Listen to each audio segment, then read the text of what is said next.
Horses out, we have sailing away past the begin. Fleetwood is already outside and in third. Supreme leader Forest All Dugas Pride and Bootleg sees the early trailer. We have Fleetwood running by, rally sailing away.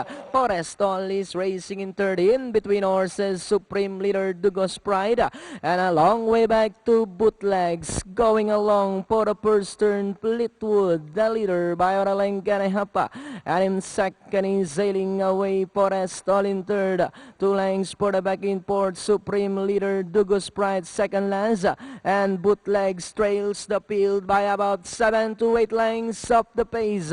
Meanwhile, we have Fleetwood by about 2 lengths. Then here comes sailing away.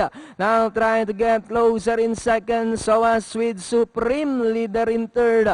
Alongside Port Forest All, Dugus Pride and Bootlegs.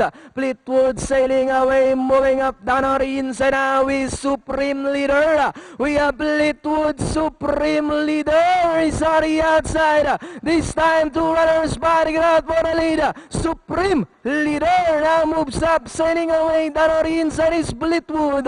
As they come down at the last 150, we have Supreme leader sailing away, sorry outside. Fleetwood is down or inside. Supreme leader and already outside is sailing away. Supreme leader sailing away, fighting out for the leader. But it's still Supreme leader, and finally Jackie Kelvin Abobo on Supreme leader. Sailing away, Fleetwood, Dugus Pride, Forest All, Bootlegs.